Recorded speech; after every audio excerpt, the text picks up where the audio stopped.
Folks, welcome back to another live podcast. Excited to be here for another week, episode 12. The goal this year is 52. I think we're going to hit 53 as we started a week early. And we're just going to keep growing this community. Folks, welcome to the Freedom and Wealth Seekers podcast, where we pride ourselves on sharing, informing, educating our growing community with actionable information and content, resources that you can experience results with. Recently, we shared a resource, Trade Line Supply, and I've been getting a lot of feedback from you all that are on my text message chat that you're using it, whether you're looking to build your own credit or you're looking to create an additional stream of income. So I'm glad that you all are taking action. Some of you are taking action with that information, not everybody yet.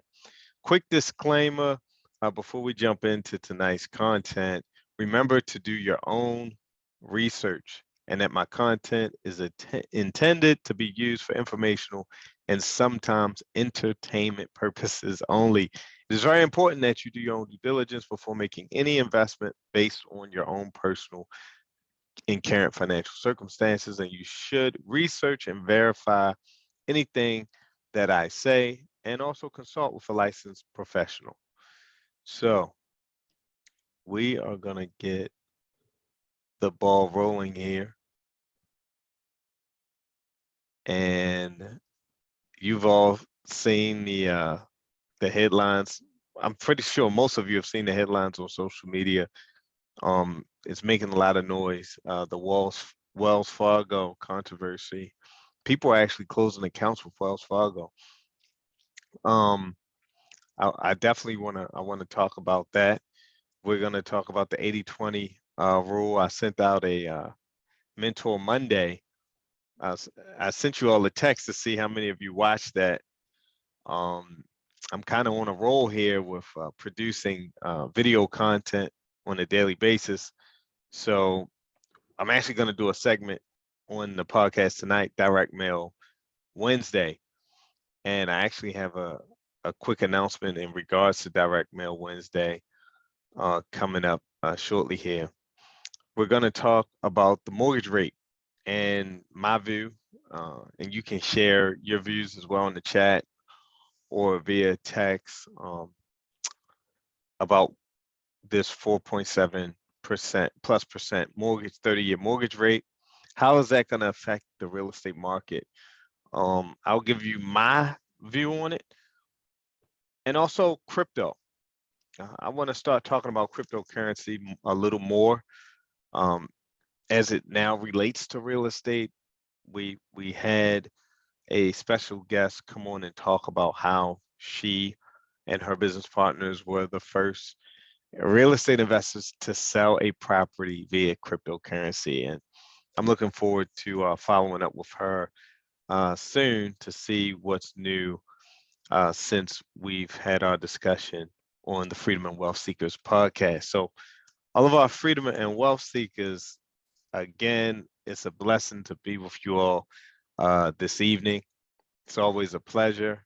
And I look forward to serving you over the next, 25, 30, maybe 45 minutes tonight. So let's jump into this Wells Fargo article. I'm going to share it. I'm going to send you all the link as well. It's a long article. It's worth the read. It's a lot of data that's shared, but the headline Wells Fargo rejected half of its Black applicants in the mortgage refinancing boom. And I put out a video yesterday speaking about it. And there's so many opinions, there's so many there's so much a commentary out online right now about this, and there's so many different views on this as well.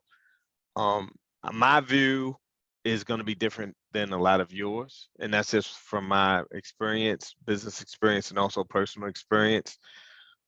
Nobody's view is wrong here, though. Like everybody, like has a valid point. Um, here, point blank, it is definitely something wrong with this picture. But it's also, I would say, a little more of a wake up call too. Especially when you all dive into this article and see the wealth gap. And there is, we all know there's racism. We all know that there's systematic oppression, there's institutional racism across the board. But you know, this we've been fighting oppression since the 1800s, since the 1600s. So this is nothing new to us, and we have to continue to fight. But now we can fight with our minds. We can fight with education, and we can fight against this institutional racism or oppression through investing more through. And when I say education, I'm talking about financial education, financial literacy, becoming more aware of what's going on in the economy, becoming more aware of what's going on at home and with our own personal finances. So when there's finally equality, right? Well, and I believe there will be across the board at some point in my lifetime. We can come to the table, correct, and there's no issues, no questions. But this article dives into how Wells Fargo turned down some super qualified applicants, 800 credit scores, six-figure incomes, um, but they did not get approved for the loan, and that happened to a lot of folks. So I'm gonna share my viewpoint, and then I'm gonna share some others. And nobody, like I said, nobody has a right or wrong answer. We all know that there's something wrong with this picture. But just from my viewpoint, and for the folks watching this, whether you're watching the recording, when you refinance a property, there's two reasons that, as far as in the real estate world, why we refinance. We refinance a property um, as an investor to get out of another loan. We may have a hard money loan, a private loan from a private investor, um, and we have to pay off that loan. Okay, and sometimes when we refinance, there's some equity in between that we can capture and use for future investments. Okay, now, do we go to Wells Fargo? Some of us may. I've only used commercial banks in regards to refinancing my investment properties. However, this article sheds a light that on this engineer from Microsoft who moved out of his house, moved, I guess, with his wife, and they decided to rent his old primary residence, and he wasn't able to refinance that property. Um, my advice to him is to put that property in the LLC and go commercial, but he should have still been able to refinance his first house. There's something wrong with that picture. But just from an investor standpoint and a mentor standpoint, anybody that's renting out property and you have a really good income and you have other assets in your name, you want to protect those assets. Move as you move forward and continue to build wealth just for liability purposes. But the other reason why people refinance property is to access wealth, to do repairs to their homes, to send their kids to college, to start businesses, to invest. Okay, and then there's another group of folks that refinance their houses, and I've seen this through my experience. I've worked with these individuals, and that's consuming. People, we all are consumers at the end of the day, and people, if you have equity in your home, Wells Fargo may have reached out to you about refinancing, but I'm sure if you have a decent credit score, and you have equity in your home, you've been contacted over the last 5 years by a mortgage broker, or someone that wanted to refinance you. Of course, so they can make money and you could capture some of your equity. Also, people refinance to get a lower interest rate. We had uh, historical low interest rates across the board, uh, you know, around the country, and people were taking advantage of that. So people take advantage of refinancing to lower their mortgage payment. But I tell folks, if you are going to refinance your house or any of your investment properties, have a plan for that money that's going to be coming to your bank account very soon. Have a plan, because as it sits, the longer it sits there in the bank, okay, and if you don't have the discipline to just keep it there sitting, eventually you're going to start chipping away at it. And I've seen this happen. Okay, 2008, the housing crash. I talked about this in that IG video. I didn't go into great detail, but the majority of our transactions that we purchased through a real estate agent were short sale transactions. So the real estate agent was working with a short sale negotiator. They were listing these properties. Most of the properties were actually investment properties. Some were homeowner properties, but most of them were investors that got in trouble in the 2008 housing crash. So how does this happen? How does this happen? How do people get in trouble with their mortgages? Well, the economy, loss of jobs, loss of tenants. If the tenant doesn't have a job, they can't pay the rent. If the rent doesn't get paid, that means the mortgage doesn't get paid. Okay. So I saw a lot of people lose their property to foreclosure, not just pre-foreclosure.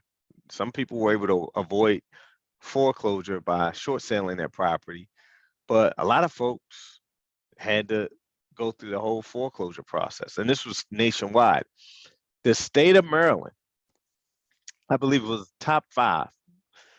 They may have been top three states affected by the foreclosure crisis. And I want to focus on this. The Black community took the hardest hit. Okay, Prince George's County is a county in Maryland, predominantly Black, and they took the hardest hit. Uh, they were in the top three counties around the country to get hit the hardest. Black communities. It was Prince George's County. If you just Google um, 2008 housing crash, Black wealth, it's documented that we lost between 50 and 56% of our wealth during the housing crash. So it was a mix of folks who have refinanced, a mix of folks that had purchased more than what they can afford. A lot of people were in Wells Fargo. They were in headlines back then in regards to predatory lending. They were giving us, our people, loans and they weren't informing us. They weren't properly educating us on the type of loans that we were either refinancing into or purchasing the properties with. And that contributed to the loss of wealth. Okay. So now here we go, 2022. And this report about 2020 comes out, and it just shows who has our best interests. And obviously it's not Wells Fargo. Obviously it's not the banking institutions, because we're pretty much last on all the charts.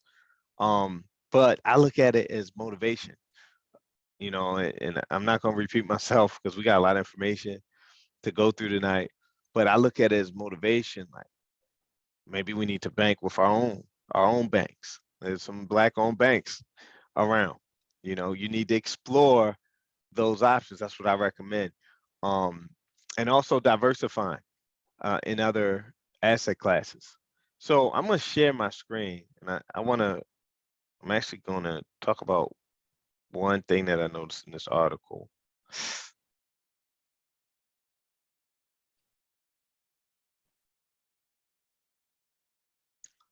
And then I'm gonna go into some of the comments.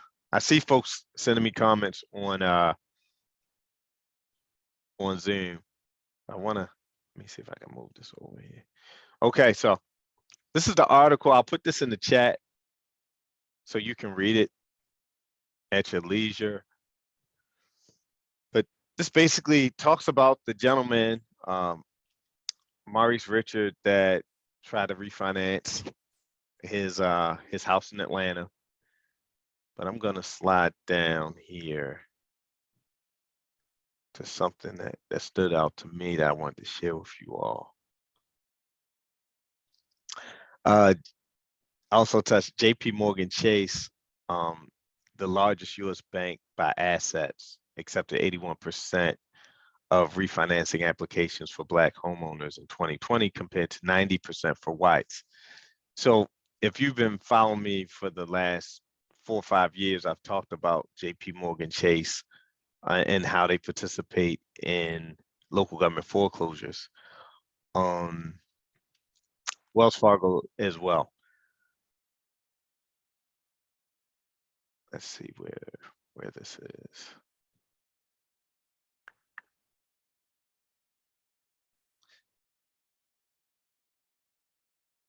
So the other thing is that there's a Black woman in charge of Wells Fargo home lending. Okay. There, she heads up the lending department with Wells Fargo. So that kind of, makes you wonder, like, who really is making the decisions. And they're saying, and she is actually quoted in here saying that there isn't any issues with how they do their loans, basically. There's, and then it goes into the algorithm and data and things of that nature. But there was a really strong comment made here I wanted to share. Let's see if I can find it.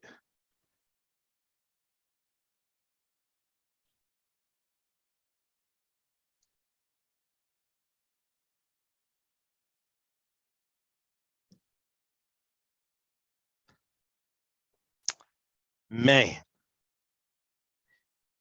folks, I should have highlighted this.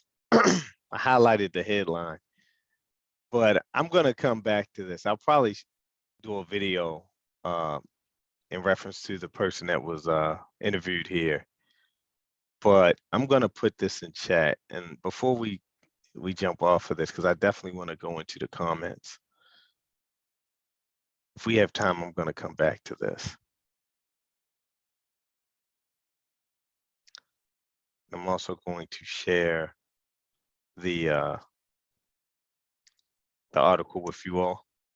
So I just put the article in the chat, and I'm gonna go to some of these comments from Instagram.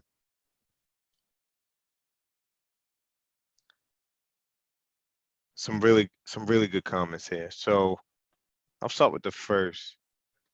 So I actually had a friend of mine comment, Ahmed Hazel, who I'm looking forward to bring onto the podcast, who started out as a residential real estate investor and now is a banker. Ahmed Hazel, when I say banker, it's not like your typical person that works at a bank. This is someone that actually is the bank. Okay. Now you can't go deposit your paycheck at his branch. He doesn't even have a branch. He works from home, but he's in the note buying business. He specializes in purchasing non-performing mortgage notes and performing mortgage notes, but his specialty is the non-performing mortgage notes. But he made a comment here, and he said, "Hey Marcel, I'm so glad you brought this to light. It happens on a large scale. We find being in the lending space that banks still have racist practices." So they'll deny it. Like in that article, you hear Wells Fargo, they put someone that looks like us out in front, leadership position, and she's totally denying Wells Fargo's racist business practices. That's what she says doesn't exist. From her viewpoint working there. The other comment was Reginald. Reginald's an inner circle member. Thank you for commenting, Reggie. Marcel, even though I thought of this many times but haven't decided to refi or take out equity, Wells Fargo laughed at me when I tried to get a loan with them. So this is a real time experience someone had that's actually on this Zoom. Uh, Justin, this young man, he commented. I gotta censor this, but he says Wells Fargo has a history of bleep black people's money up is all in the plan. They control the market, but just as you stated, it may help that some of our people didn't get on the refi to save them from foreclosure because that's their plan to pump these property values up, get you in debt, and crash the market. That's the business model. Then they can take everything possible, your money and your property.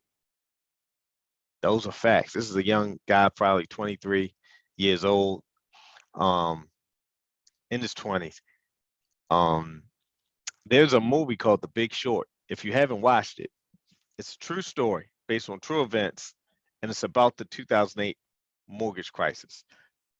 If you haven't seen that, I highly recommend you go watch that film.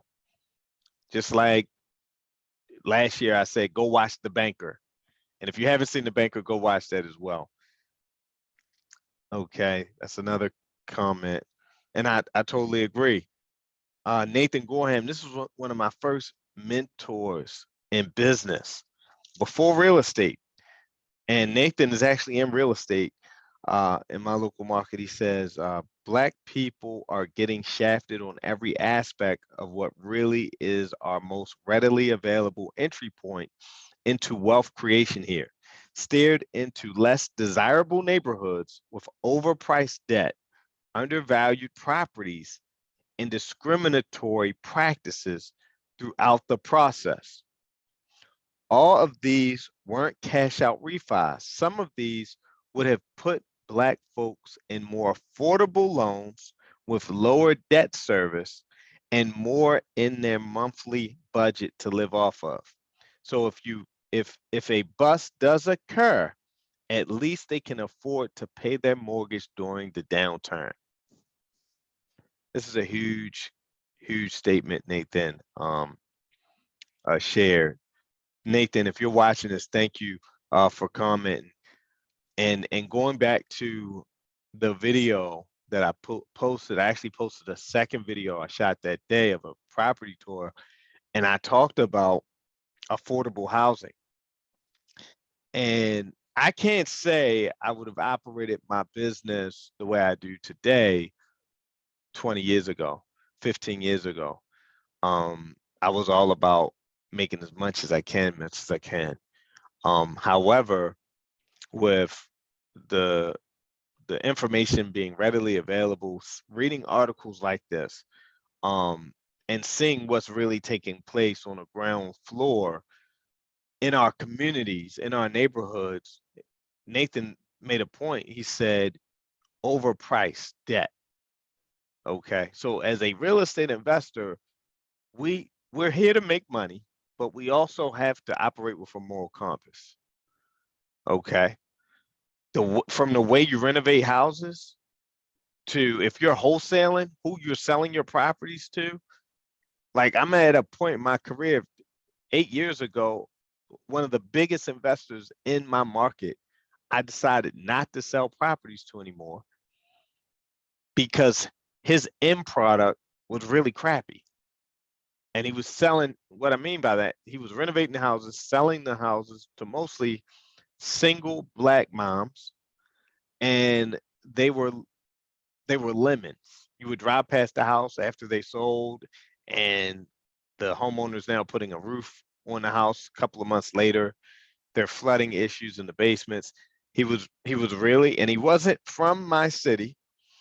He was an out of towner, and he was renovating lemons, renovating houses, and they were really lemons. They weren't done, to code. I would say. Um, but this Nathan, you hit it right on the head. There's a neighborhood right now in Baltimore where houses are selling for $300,000, and this neighborhood is really, it's crime infested. Like, if I'm not going to say the neighborhood tonight. Certain parts of the neighborhood are crime infested, but right where these houses are selling $300,000, a lot of drug activity. It's a lot going on right now. Will it get better? I believe so, but it's like when someone pays 300, what's what do they have to look forward to in the next 5 years? Because at some point the market's going to drop, right? And I only say this because I've seen this happen before. I lived through '08, and most consumers don't have the mind of an investor. So when they see their neighbor lose their house, right? They paid 350 for this house, right? And it's not in a great neighborhood already. So they're gonna hit gunshots, they're gonna hit sirens here and there. Okay. It's gonna drop in value, right? So they're paying a $350,000 mortgage. The house next door forecloses. Now, I don't know what it sells for, but this is what had happened in '08, '09, 2010. And an investor buys the property, right? But they don't resell it. They they turn it into an apartment or Section 8. And now that homeowner is possibly living next door to somebody that doesn't have the same values as them, doesn't take care of the property like they do. And now they're like, oh, why am I paying this mortgage of this $350,000 mortgage? And they end up letting their property go. I've seen that happen. And some of you, if you've seen that happen, put in the chat that you've seen that happen. If you've been around real estate long enough, maybe it happened to you. Okay. So when I talked about affordable housing, there are houses in the neighborhood where we're renovating. And people ask me, like, why would you sell $100,000 less than what you could get? I said, don't be greedy. I learned that early on in my career. I learned the hard way. But, and I'll get into my strategy behind that. If we're talking about shortening the wealth gap, how do you create wealth? Well, ownership, whether it's through a business, stocks, crypto, real estate is the #1 way of building wealth in this country. How can I be talking about building wealth and selling properties? I sell properties to investors to make money. Well, I should be selling properties to homeowners to put them in a position to build wealth. Now, I have a certain way of purchasing properties where I'm able to offer affordable housing. Every investor isn't going to be able to do the same things I do. And I'll get to that strategy in a moment. But if I can sell a new homeowner a house for $230,000, $250,000 in a $300,000 to $400,000 neighborhood, well, they're walking in to instant equity, whether it's $50,000 or $100,000. But my company is still able to make a profit.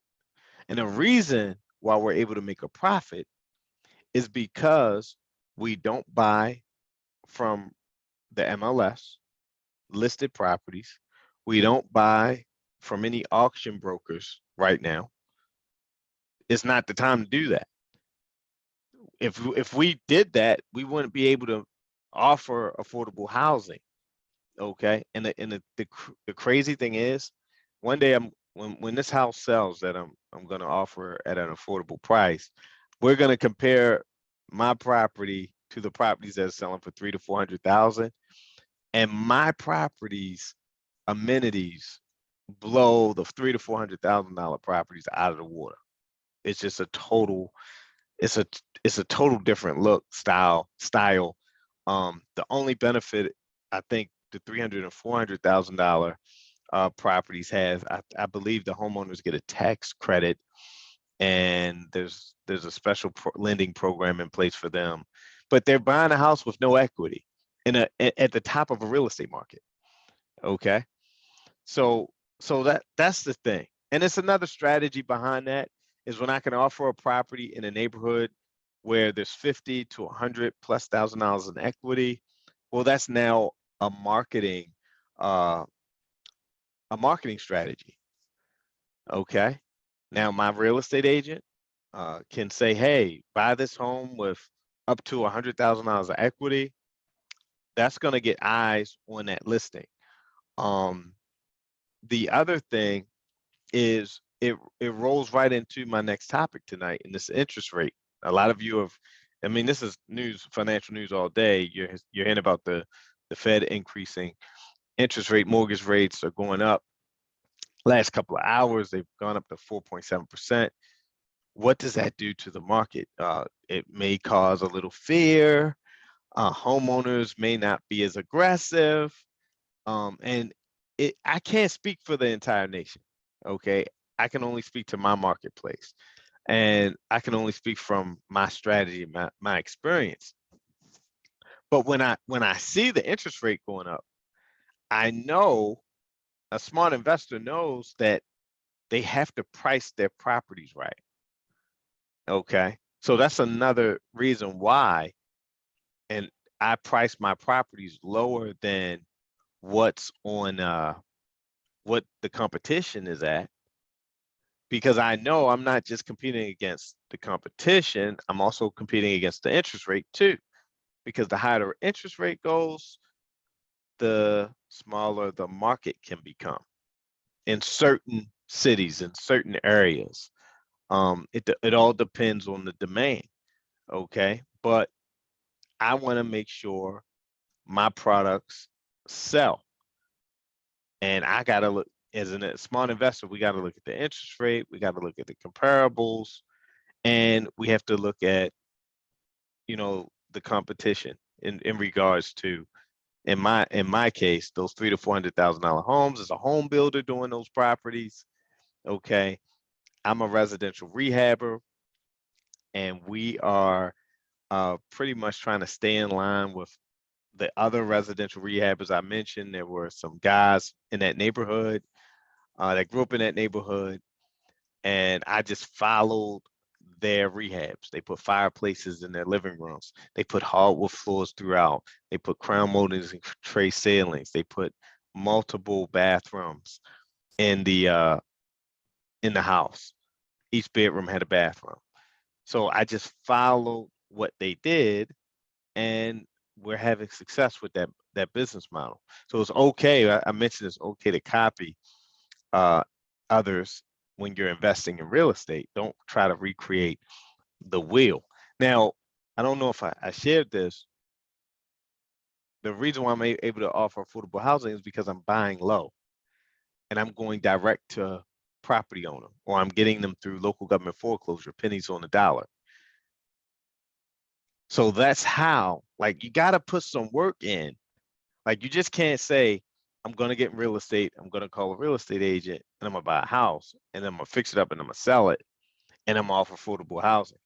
If the numbers don't work, there's no way you're going to be able to make a profit. So you have to make sure you're buying low enough where you're able to leave some meat on the bone for that end buyer. There's another comment that came in. This is a good one as well. Chris says, I think many banks are speculating on the future, and in a recent conversation, it was brought to my attention that lenders are going to lend with the lowest risk possible to the institution. With that said, I don't have a personal experience with Wells Fargo, but history does tell us all decisions are not fair and equal. I totally agree with that. I would put it past Wells to be doing a disservice to our communities. Everybody, nobody's wrong in their commentary here. And there's so many, when you all sink your teeth into this article, I wish I could have found that quote. There's so many different viewpoints on this. And like I said, to me, is more motivation to teach more people how to invest in real estate, to drive more people to financial literacy, and always being a student in that regard. Um, and also to not just teach investing, but invest more, invest more. I want to go into Direct Mail Wednesday. I get excited. Every week I get a phone call, a text message, or a letter or postcard about property that I own. Okay. So this is a postcard from one of the biggest home buyers in my market. They're called Express Home Buyers. I may have shared their postcard in the past. Okay, maybe not this one. Actually, this caught my eye because this isn't like the usual postcard I received from them. Um, it's really cool here. They have a really nice graphic design. So you guys did a great job on this. It says, "Let's trade. It is that easy." So it's a big bag of money and a property here. So they're saying they're going to trade money for your house, right? They're really good with branding. Now, watch this. Watch this, y'all. Y'all probably don't even recognize this. Does anybody recognize that logo? Does anybody recognize that logo? Put in the chat if you recognize that logo. I'm giving you 10 seconds. This was like a Jedi mind trick here. Shout out to the marketing team at Express Home Buyers. Brad Chandler. Nobody knows what this is, right? Okay, look. Who remembers President Obama's marketing pieces? Doesn't that remind you of President Obama? That logo? Remember his marketing pieces when he was running for president? Absolutely, right? So this is what I'm talking. This is why I love marketing. Okay. Brad Chandler and his team, they hit on some nostalgia here. They hit on some subconscious marketing here. Like Obama pushed that logo in front of us so much, it's embedded in us now. So when we see it, you may not know, but you automatically trust. Like you automatically trust this company because it relates to Obama's logo. Like your mind tells you, yes, this is the company to sell your house to. Okay. This is look, this is one of the top in the state of Maryland. They're probably top 3 home buyers. And it's a science behind it, right? So on the flip side of this, on the flip side, it's a message here, right? I'm gonna read this to you all. It's a picture of Brad. He has a better business rating that gives him credibility. There's a 1-800 number. He has a box that's highlighted with the benefits. I want to go into this.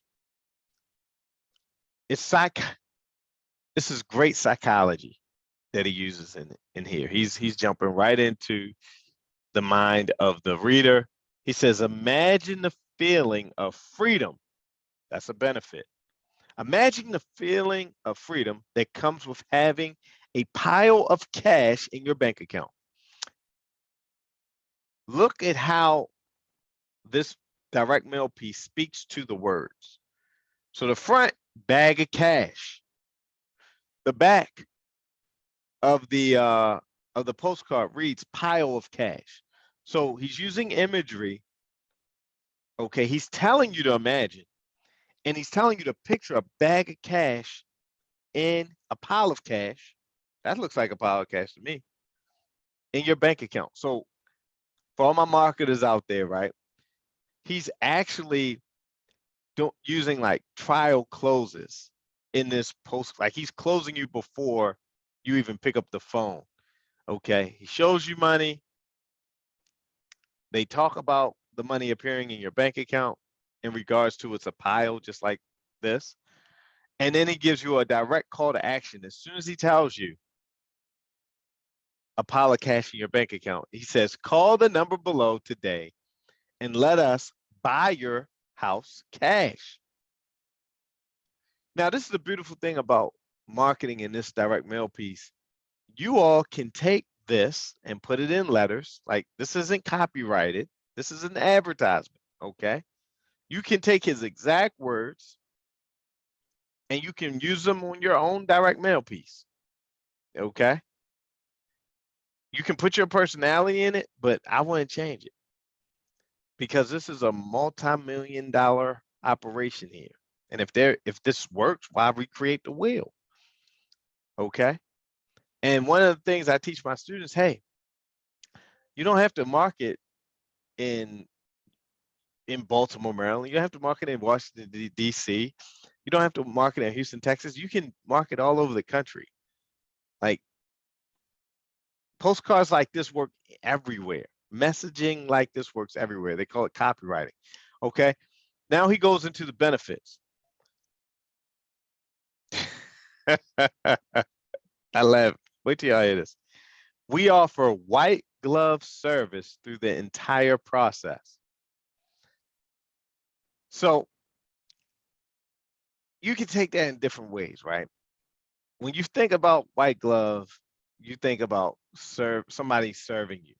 You know, you go to a cocktail party, there's somebody with a white glove. You go to a valet, there's someone with a white glove.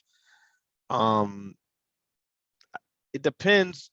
Like they had to use that word, those words, white glove. They did some market research. Okay.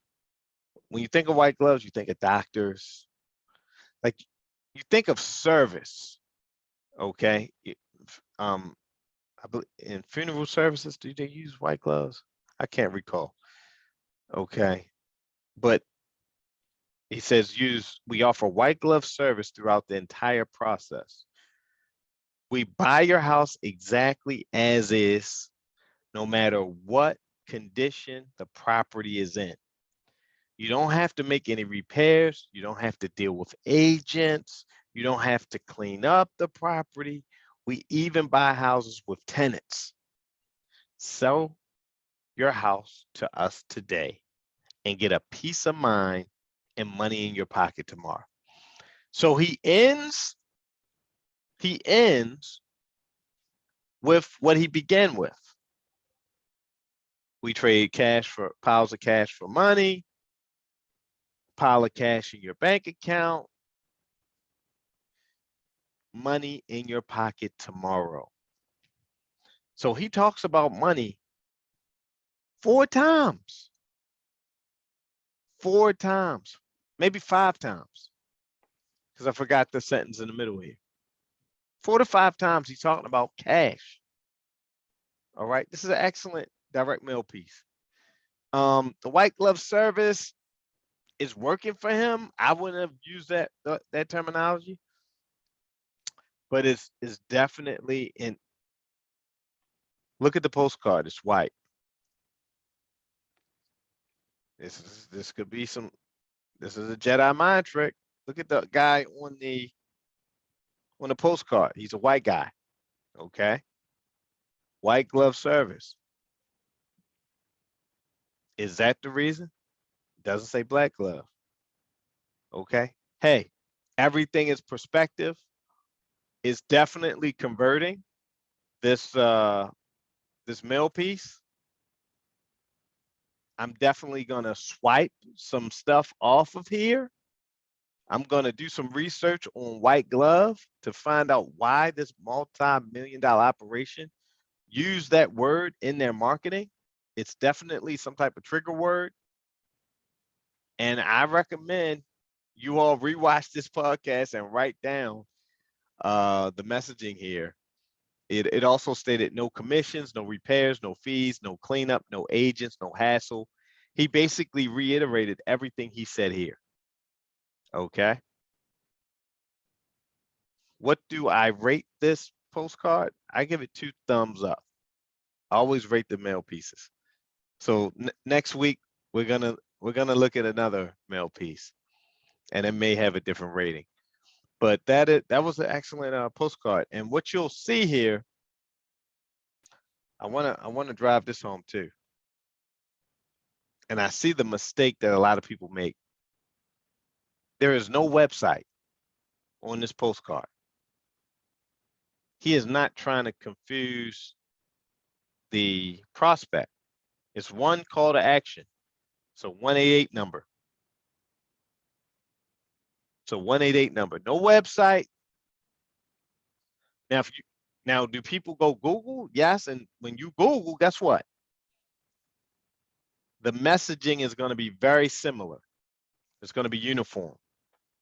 Okay. But there's no website on the postcard. So keep that in mind. Sometimes people say, I want to put my website on the postcard. Well, I want you to know something. In marketing, a confused mind never buys. In marketing, a confused mind never buys. So if you put a website up on the postcard or your letter and you put the number, they like, which one do I call? It's kind of confusing. I don't know what to do. It's an old military term. They would inspect using white gloves to see how clean things were. Yeah, like I said, I gotta do. Maybe I even reach out to Brad. I know Brad. He's went to bat and at Capitol Hill for investors all over the country. Um, Great investor. I've heard nothing but great things about Brad Chandler and Express Home Buyers. But one thing I can say, I've watched his company grow. He definitely knows a thing or two about marketing, and you have to know how to market. And when I collect these. I collect like baseball cards or basketball cards. I collect direct mail, and that's why we do direct mail Wednesday. Crypto watch, really quick. I have another article I want to share with you. Let me share my screen here. Please read the Bloomberg article. Okay. This is CNBC. Home builder sales expectations drop dramatically as mortgage rates soar. So this is day one. Okay.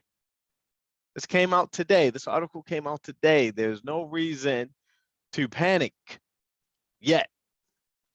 So we have to keep, now that this news is out, we have to monitor the news. Okay. Next week, we're going to follow up on this to see if sales did start dropping. I expect the market to soften a little bit, but the conversations that I'm having with real estate agents, with other investors, there is still a housing shortage. Supply and demand, ladies and gentlemen. If it's less supply out there, it's still going to be a demand.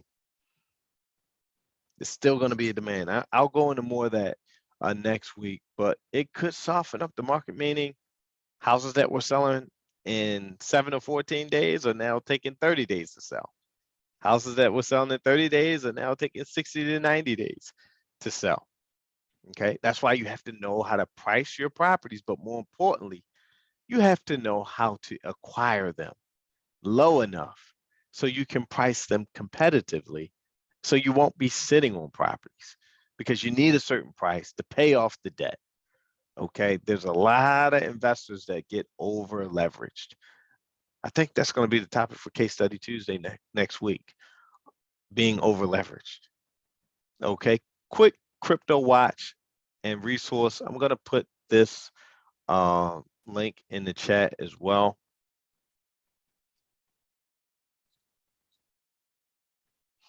This is from CNBC.